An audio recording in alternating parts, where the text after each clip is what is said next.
Well, howdy there, Internet people. It's Bo again. So, today we are going to talk about Trump and Haley and polling and something that we can pull out of the polling, because we've talked a lot about how the overwhelming majority of polling right now isn't really worth a lot because it doesn't take into account unlikely voters. It hasn't been it hasn't been great as far as predicting things this far out. There's just a whole bunch of reason that most polling right now isn't really useful. But we have something that's interesting.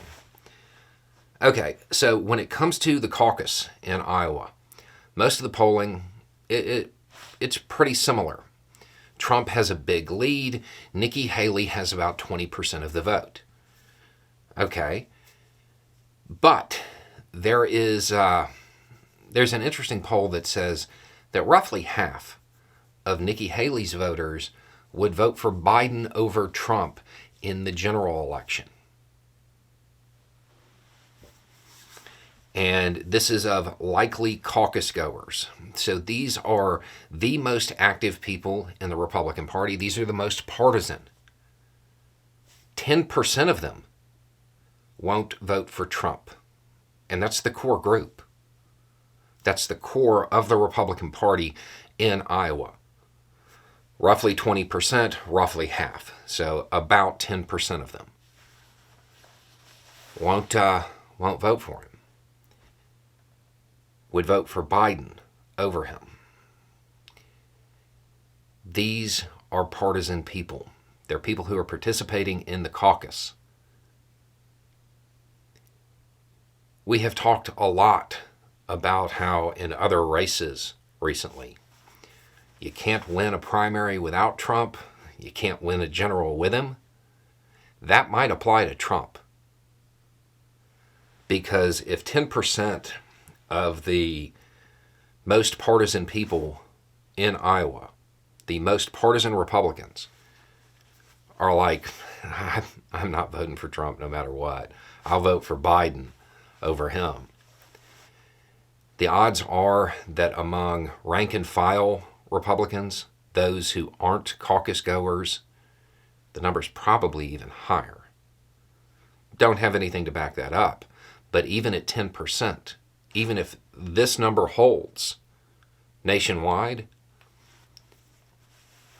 he's going to have a really hard time because he can't win with 100% of the Republican vote. He has to capture the independents as well. And if the independents are even half as reluctant, he's going to have real issues. That polling, it's not far out. That polling is reflective of now. And Trump is, I do not believe that he is going to do things to appeal to moderates or independents between now and the election because of everything that's going on, because of the likely outcomes when it comes to his presidential immunity and the New York case and then the other New York case and all of that. It seems unlikely that he develops a softer tone. If anything, he's going to become more inflammatory with his rhetoric and push more moderates away.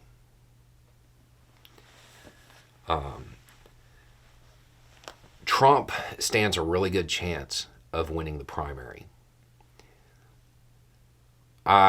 Assuming that his legal issues don't catch up to him, and there's a high probability of that.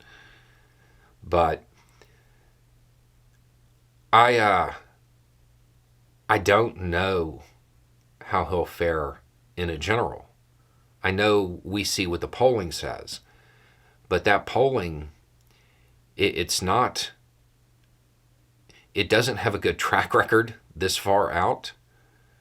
And with the most partisan of Republicans rejecting Trump,